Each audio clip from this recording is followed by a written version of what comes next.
was just introduced, my name is Yo Yun from East China Normal University. Very pleased to host this talk.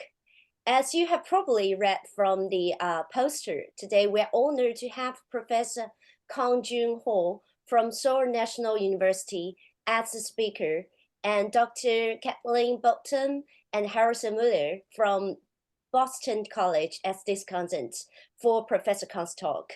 Welcome, everyone.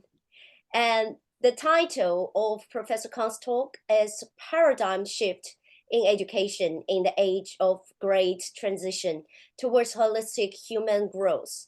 Professor Kang, now time is yours. Hello, everyone. It's my pleasure, honor to able to speak in front of you in this Global Education Deans Forums. It's episode or dialogue, what do you call? How is it called? It's a dialogue, maybe? Yes. Yeah, it's a dialogue. It's a dialogue. Yeah, I'm very delighted to talk about on the theme of paradigm shift in education in the age of transition toward holistic human growth. And today I want to focus on why we should shift, not what to do and how to do. And I received questions from Professor Kathy and Harrison, and it's an excellent question. And those questions made me think about the next stages. But to be honest with you, I'm not the expert in the field of philosophy education or education curriculums and so on. My background is sport marketing and sport management. It's quite, from professional point of view, my background is a little bit different, but I've been very much interested in education from the very basic point of view as I became the dean. And today's speech is a result of my recent years of thinking and agony. We are living in the age of great transition, which is characterized by primarily four things. One is digital transformation driven by AI revolution and the climate crisis. We are concerned about sustainability of the global Earth, and also from the international relations point of view, and US and China conflict is this primary problem that every country is facing. And also domestically or internationally, social polarization is a very important problem that most of the countries have to resolve. Especially economic polarization is a very serious problem. But from education point of view, among those four primary problems, especially AI revolution is changing the education from the very bottom, from the very basic. We all know that the ChatGPT, the AI revolution is out of sudden, it appeared in only this year to the public, and all the fields are very embarrassed to come up with how to adapt to these new changes and the potential impact of AGIs to their own fields. And education is not an exception. Rather, education is one of the two fields that the AGI will most significantly impact.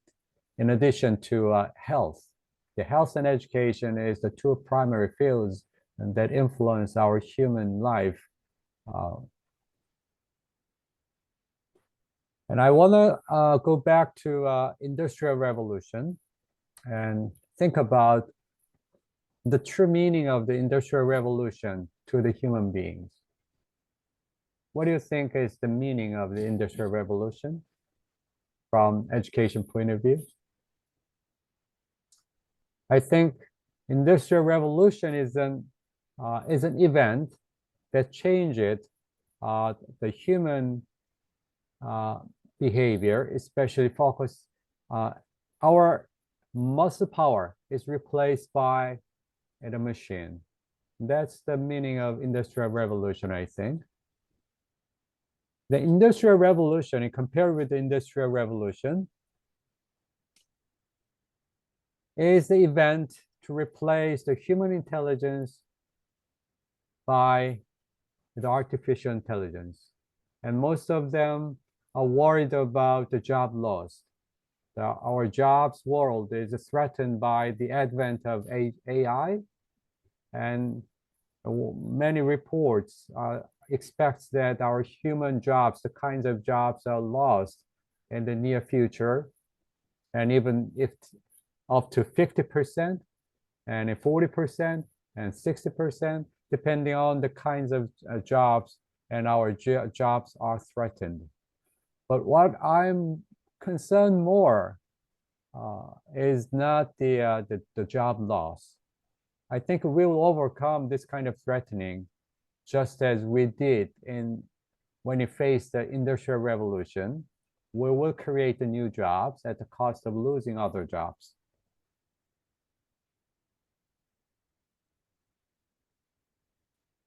More serious problem is from the advent of AI AI is threatening the human identity. I feel the crisis of human identity. What do you think is the source of human identity? Why a human being is important? Where does the human dignity come from?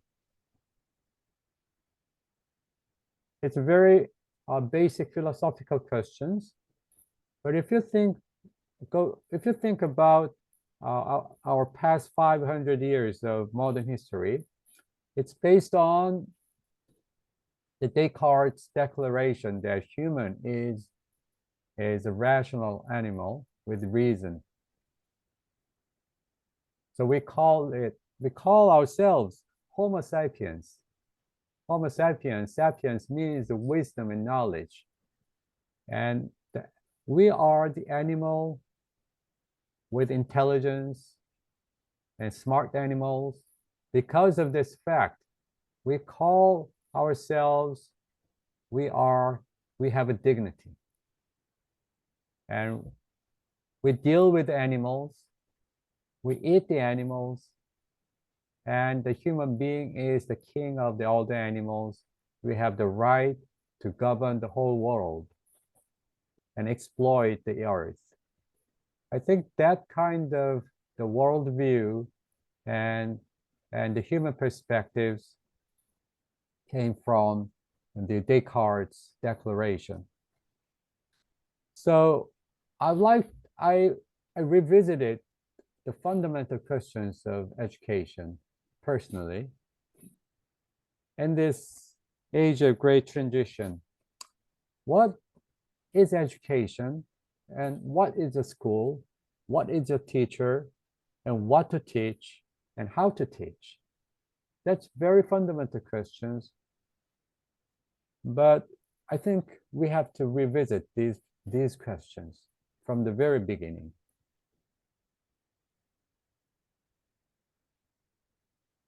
Everybody knows that goals of education are primarily categorized into three things. One is human growth, second thing is socialization, and third one is human capital.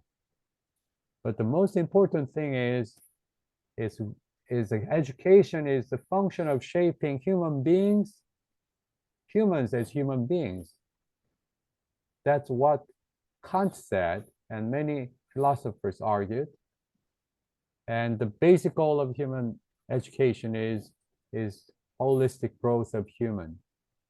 But the second thing is, we need every individual to become a regular member of our society. So we have to deliver the norm and deliver the civilization and cultural legacy to the social member.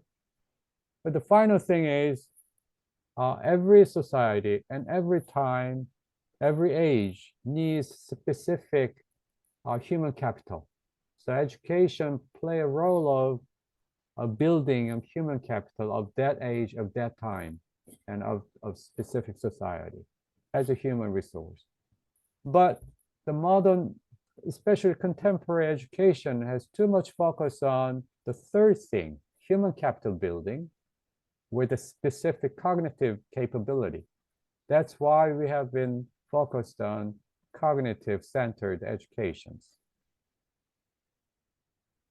But the problem is AI is threatening our human intelligence. Now we are facing very serious challenge. So I think our problem has three layers.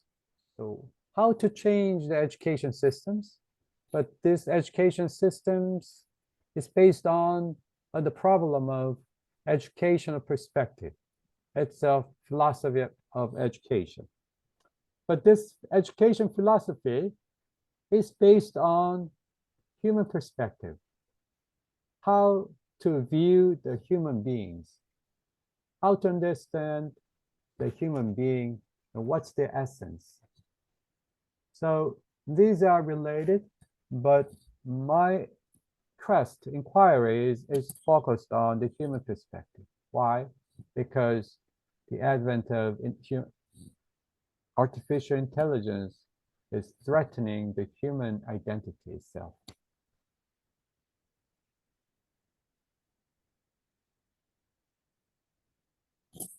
Well, mass education, the modern education system is pretty much like mass production system in a factory. In a factory, labor is divided and each person is focusing one specific jobs. And in the conveyor belt, after one individual's job is done, it's moving to the next stage, and then final product came out at the end of a conveyor belt. But modern education system, we categorize the knowledge into subjects, and each specialized teachers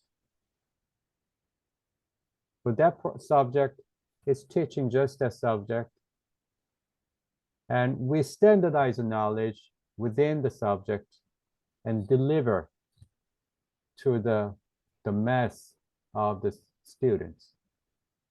So it's very similar in terms of operations and structures and so on. And then we graded the students like we graded the quality of the product. And based on the resulting grades, we let the students move to the next stage from elementary school, middle school, high school, and the university.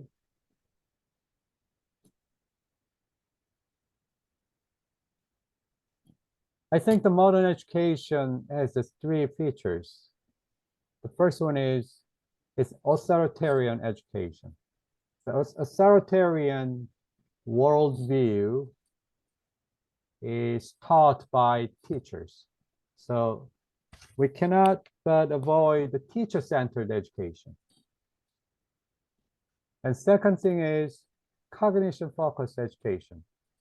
Because we standardize the knowledge, universal knowledge, we should deliver after dividing into the subjects. So it's very focused on the cognition-focused education. And the third one is, it's inevitable that education becomes uniform because modern education did not consider the individual differences. So it became a standardized mass education. This kind of modern view of humanity is based on, as I said, the Descartes declaration. I think, therefore I am. That's focused on the reason and think and knowledge. So so-called intellectualism. And this mind-body dualism, enforced by the Descartes, was challenged by the modern philosophers and sociologists. And they came to agree that the human mind and body is not divided.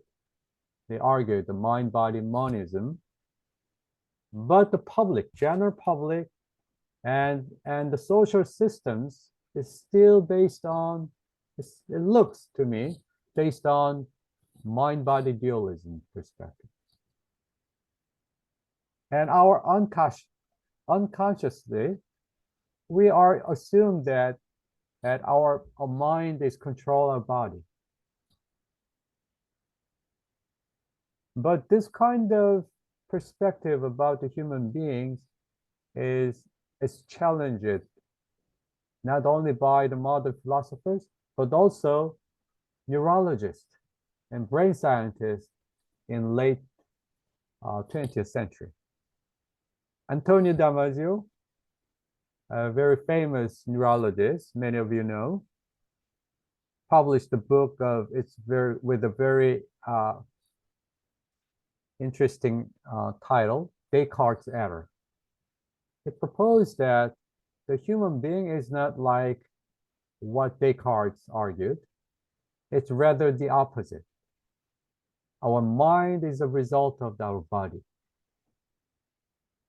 So based on this brain sciences, we came to understand the human beings not only from humanity's point of view, using text and letters and language, but also from natural scientific point of view. What's going on inside the human being, especially the brain? How our mind, emotions, reasons, and bodies is working and interacting each other. So I think that it's possible to come up with a new paradigm in brain based on this brain science understanding. The modern after since 21st century, brain science has faced a new paradigm within that discipline, so-called embodied cognition, right? Embodied cognition or embodied knowledge is simply a combination of knowledge plus experience. Instead of universal knowledge, embodied knowledge should be personalized based on individual experiences. That's the embodied knowledge. So they argue that human consciousness comes from not brain, but the whole body. That's the Clark proposed in 1998. And that's the start of the embodied cognition concept. And human consciousness is an emerging result of interaction between body and social and physical environment. That's the key concept of the embodied cognition. And this is exactly supports what Merleau-Ponty argued in his body phenomenology. He said, I'm my body, and our mind is limited within the range of our bodily senses. So we experience the world using bodily senses before reasoning or thinking. That's the opposite of Descartes' intellectualism perspective. So our body keeps changing because we experience environment every day, every moment through our body. Now, our body is the result of the interaction with the world. That new paradigm in brain science is also confirming the importance of experience. This is what John Dewey argued, learning by doing. The learning by doing is we can truly learn through the experiences, but more correctly speaking, he argued like this: we do not learn from experience, we learn from reflecting on experience. This means experience should couple with the reason or thinking. So that's very similar to embodied cognition, embodied knowledge concept. So I think the future education should pursue the embodied education based on or pursuing embodied knowledge, which is combination of experience.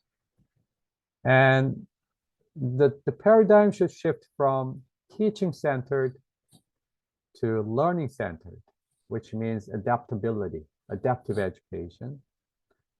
And instead of standardized mass education, we should pursue the customized education, respecting individuality and diversity. And it's inevitable to go beyond the cognitive focused education to holistic human growth, the balanced approach. So if I put it simply, it should be learning-centered, customized, holistic human growth education. That's what I think for the future education. Well, I think the holistic human growth is like making well-balanced a chair. A chair cannot function as a chair with one long leg. Instead, at the cost of shortening the other three. The human being is like this. A human being has diverse dimensions: physical dimension, social dimension, emotional, and intellectual and cognitive. The human cognitive capacity cannot stand alone without the foundation of physical foundation and social and emotional foundations. So without meeting those requirements, we cannot expect the cognitive capability, although we focus on the cognition. Of course, the students can take a test with good grade, but their life is very fragile without the balanced, holistic human growth. Because based on this philosophy, as soon as I became the dean, I started some initiative by developing two small courses. One is called Experience and Growth. It's a freshman course. This course has no lecture, no book, and no classroom. They should not think first. They have to experience first. How? Students, about 5 students, make one team, and each team should agree to select one experiential activity involving their physical senses. It could be band, walking, running, choir, taking pictures, cooking, dance. Doesn't matter. Depends on their choices.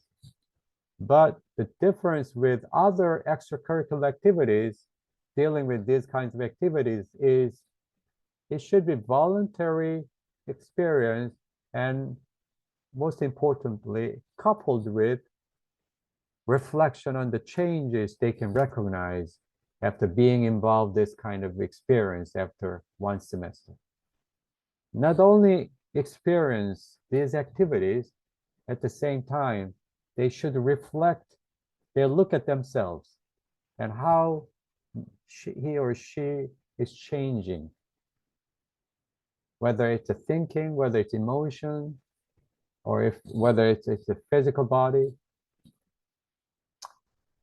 And in the second semester, after finishing this experience in growth, the second course is the collaboration and growth. The format is the same. 5 students make a team. It's kind of capstone project, but the direction of their interest is not themselves, but the society. They focus on society, identify a problem, and try to generate solutions based on collaboration. It doesn't necessarily to be a perfect and professional solution based on their current knowledge. They are trying to figure out the solution, but the focus is collaboration. It's one credit. So this is kind of experiment based on what I've thought about the education I mentioned so far. So this is it today, and I welcome to any comments and feedbacks and questions. Thank you. Thank you, Professor Kang, for this very insightful and inspiring talk, which has showed us how the socioeconomic changes led us to revisit those fundamental questions about education. And also what I found very interesting is, based on this reflection, how he has reframed the curriculum system of your own faculty. Thank you so much. And now let's move to our discussants. And after that, we will also open to audience. So for the audience, you may turn on your microphone at that part, or you can write down your questions right now in the chat room. So Caitlyn and Harrison, who would you like to be the first?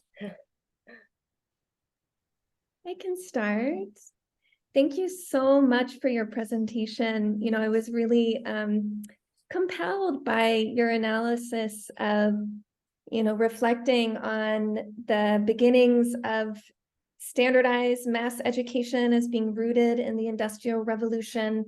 And now we have a new revolution upon us. And so how does that provoke us to rethink what education means? I'm wondering if you are connecting with or reading about or considering other models of education, especially those perhaps that existed pre-Industrial Revolution, that can serve as inspiration for us to help us rethink what education might mean in this new era. And I'll just share, you know, specifically my research is on Islamic education in Africa, which has a very strong embodied sense. Classically, it is not standardized grades, but about the relationship with the teacher and the transfer of knowledge from one to the next. And you moved up as soon as you mastered something. You didn't move up because you reached a certain age. And so that for me is an inspiration. And I'm wondering if there are other kinds of models of what it means to learn and be educated that you draw on to rethink in this new era. Thank you, Kathy. And it's a very good question. To be honest with you, actually, I don't have a specific knowledge about what to do and how to do, given this kind of the rationale I raised. But as a novice, as a lay person, I may think about the many some cases. Maybe think about before Industrial Revolution. The education is in very small scale and even individualized. Let's say aristocrat, for their children's educations, they pulled all the teachers for one person, one children, right? So it's very focused on the individual potentials and adaptive. But as education becomes, you know, as a public, with all the nations was made based on the ethnic, you know, identity in 18th centuries. The modern public education system was established. So this aristocrat-like education, personal education, is impossible in reality. So it's inevitable to come up with this standardized mass education, especially based on Industrial Revolution systems. But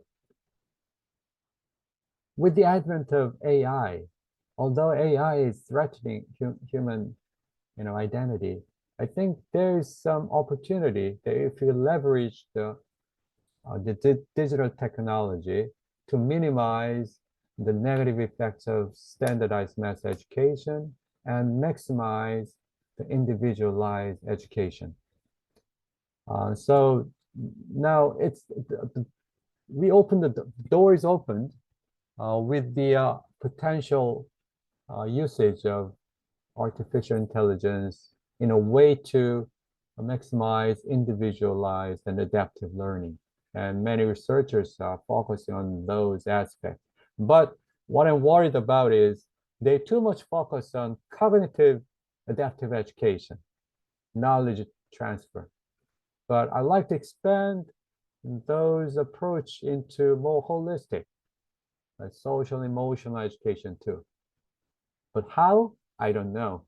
I'm not the expert in that area, but we have to spend the time and money for R&D, research and development.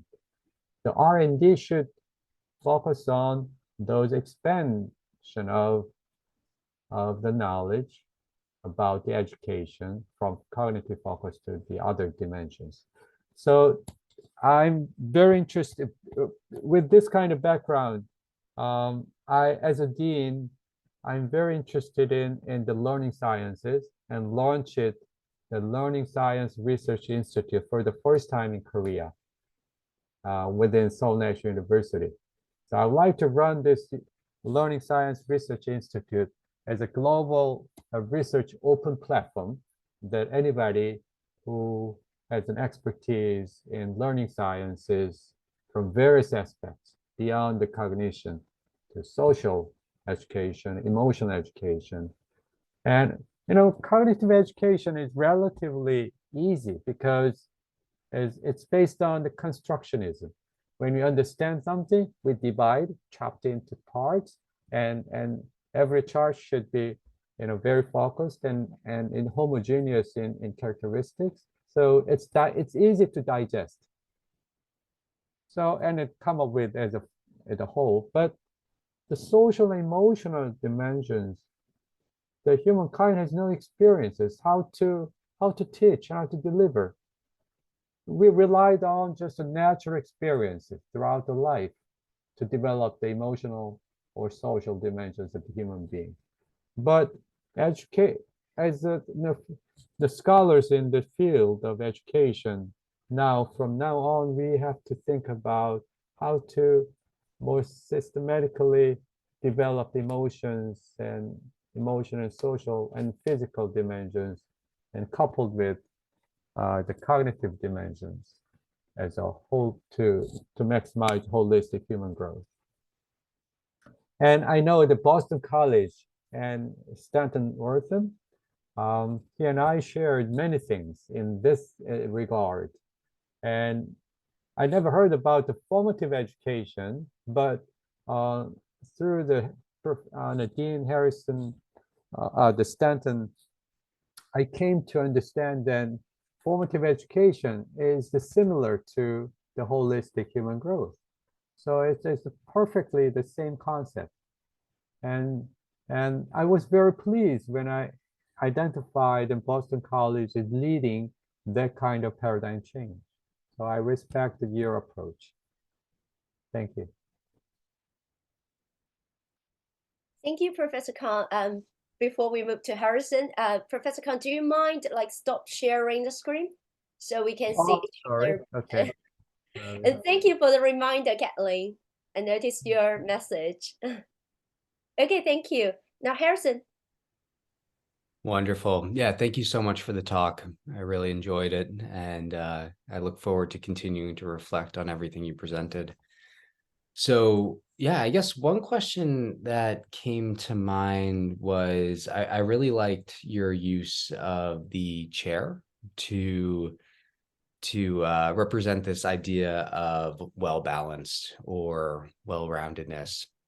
And similarly, I've been thinking a lot more about what it means to be a whole person and what it means to engage in holistic education or to cultivate these different dimensions of our being. And I am excited to hear about the classes you're offering as well, and how that is branching beyond, your typical classroom pedagogy and experience to more embrace our embodiment. And I was just curious, thinking about how difficult of a task it can be to cultivate ourselves as whole people. um if there were any larger societal obstacles that you saw that could Oh, yeah. Yeah. make this challenging endeavor that schools can particularly address, whether it's physical, emotional, social, or if anything came to mind that. Right. It it's excellent question. Very insightful questions. What's your major within field of education? It's Philosophy of education is. philosophy of education. You have more expertise than I, so I'm sorry that to speak about the education philosophy in front of you. But well, I think this kind of paradigm shift is against general direction of the contemporary civilization, right? And the whole world is competing so severely, organization to organization, country to country, and individual to individual, and too much focus on competition. So to compete better and in the short term, the cognitive capability is much more important than the others, because the others, we don't see that the true value of other dimensions of the human beings, because the human being is a member of the organization. A member needs their cognitive output, right? But to change the environment, to change the culture, change their consciousness, and change their value. So it's the battle with the general direction of the civilizations. But through certain events like COVID-19 or the advent of the artificial intelligence or ChatGPT, these kinds of events make us to rethink. So it shortened the time to persuade the others. They came to realize, came to reflect on what happened to us and what we need to do. So it stimulates and motivates to think about what they've been thinking it's normal. And we have to leverage those events while we are preparing, and the true contents of, okay, they may ask us, okay, what we should do? Okay, let's develop the human being holistically. What should they do other than cognitive education? What's the curriculum and how to teach, who to teach? We are not ready to do that, because we still are saying, okay, it's important, we have to change the shift. So I think as experts in the field of education, we have to prepare the moment that when they asked us, please give us the content, give us the toolkit, give us as how to do that. So we have to, the research and develop that kind of area with that kind of directions. And other than that, to be honest, I have no specific, answer to satisfy, your question. You could be the pioneer. And Kathy has been done, right, in Africa and so on. You came up with cases and knowledge and insights and spread and shared the conclusion and the results of your research with many institutions and professors and so on. And then through us, we spread those knowledge to the teachers, individual teachers in reality in schools, within schools. I think that the change always starts from the boundary and very small thing. But through some very significant events, It's amplified. Its impact is amplified, especially in the connected world. The change happens out of sudden. Let's say the Minerva School. I've heard the Minerva School is not that famous in the US. Have you ever heard about Minerva School? You never heard about it. It's very surprising. In Korea and Japan, Minerva School is very famous. It was quoted as an exemplary education innovation. Minerva School is innovative university initiated by the venture capitalist. There is no campus. It's 100% online, and they travel throughout the several campuses in the world, and it's based on the learning science principles. It's designed by Stefan Koslin, and who retired from the Department of Psychology at Harvard University. He is a cognitive scientist, but he is a learning scientist specialist. He designed all the curriculum based on the learning science principles.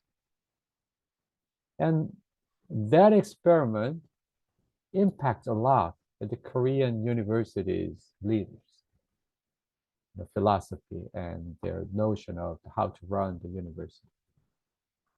So those intellectual or actual experiment in real world can be start or initiative of fundamental change. I don't know how long does it take, but if we face the good opportunity, we can make it happen sometime. Great. Thank you to all of you for this wonderful discussion. I wonder, is there any questions from our audience? 邱老师, do you think they can just like turn on their microphone, then they can speak? I don't think they can turn on directly. Okay. I think if there's no more question from the audience, we can also ask the discussants to ask their other questions as well. Okay, great. So yeah, let's continue the discussion. So are there any more questions that, yeah, Caitlyn, please. Thank you. Yeah, I'm wondering about the shift that you're describing. In your talk, you emphasize the way that this focus on cognitive growth is primarily oriented towards human capital, towards jobs, towards from the perspective of the individual getting a high-paying or prestige job. And I wonder, what do you think it would take to, I guess, shift on a more broader cultural, societal level, the expectations for education? So for example, is it just that we need jobs to disappear through AI for us to kind of reckon with this change and say, okay, we need something else? Or, is it that we start experimenting and trying new forms of education and people see the value in that? Or does it take a kind of focused and systematic form of discussion across societies to reevaluate what does education mean in this new light? I guess just wondering, what do you think causes that shift where people can somehow come to accept and pursue this more broader vision of education? It's an excellent question. I would say even for that question, shifting or expanding our focus from just cognitive-centered education to a more holistic one is more powerful even for this career development or success in career. So it's not against, to compete better in this age of great transition. if you have a well-balanced, of course, that does not necessarily meaning in the giving up the cognitive education. That's why I said that embodied knowledge is important. Embodied knowledge is the cognitive education should be coupled with experiential education. Let's say in Google and in many big tech companies, to be competent in their job after getting into the big tech, the cognition is maybe a necessary condition, but not a sufficient condition. They have to collaborate, they have to interact with their colleagues to interact, and those kind of social capacity, social capability is not possible without stabilized emotional development, and collaborative capability.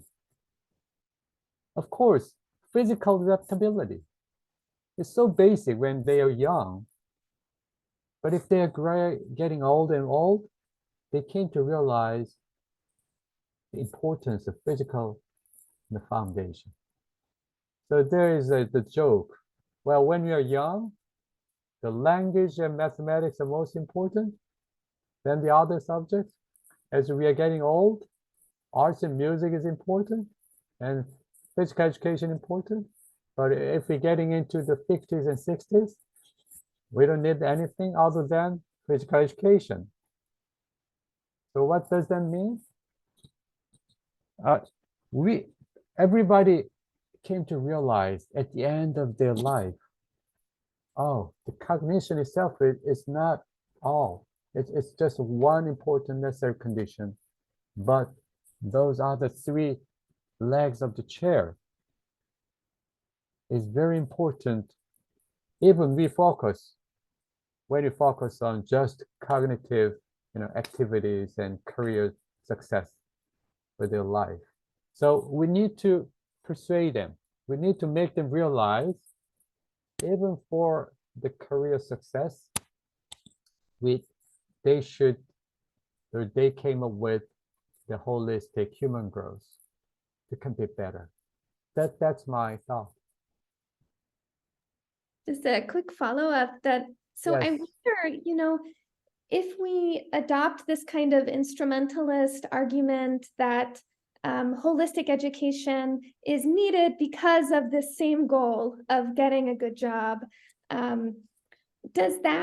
do you see that as a kind of necessary first step because that's where people are at, that's what they value, so speak to what they value? Or I guess I wonder, does that instrumentalist argument somehow weaken the possibility of imagining another goal for education? Like if we I think that's a good question. That's a good question. And if somebody resists to change their educational philosophy, or we don't want to give up this cognitive focused education, well, it doesn't matter whether they are emotionally stabilized or physically healthy or not. We don't care about it. It may be difficult to change the philosophy fundamentally. But in the short term, we may, approach to them, okay, just focusing on their cognitive, results, the holistic or expansion of the education approach is more effective than just cognitive focused education in the long run. We should provide the data and the evidence and why it's more powerful and important. But by let them experience or think about this changing of their direction, then they may be ready to think about the foundational philosophy behind that approach. So it's like a changing, I'm a sport marketing specialist. When we expand the fan base, let's say the Boston Red Sox, I want to increase the fan base who are not familiar with the baseball. Maybe young generation is so much, immersed into the electric games. What we are doing first is not persuade them with the true value of the sports or the true benefits of becoming a Boston Red Sox fans. So rather than focusing intrinsic value, intrinsic relevance of the sports fans, we want to focus on in the beginning, extrinsic or situational relevance of becoming a sports fans. If you come to the sports, Boston Red Sox Park, you will see the very popular, the BTS member, let's say.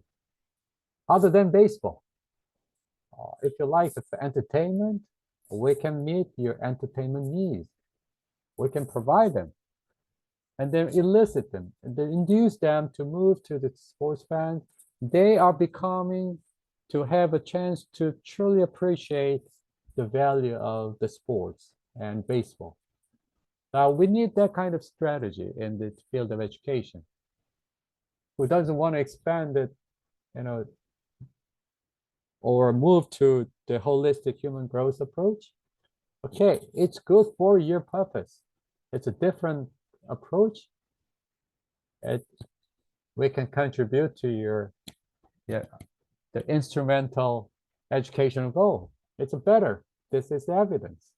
So why not try? Did I answer your question? Okay.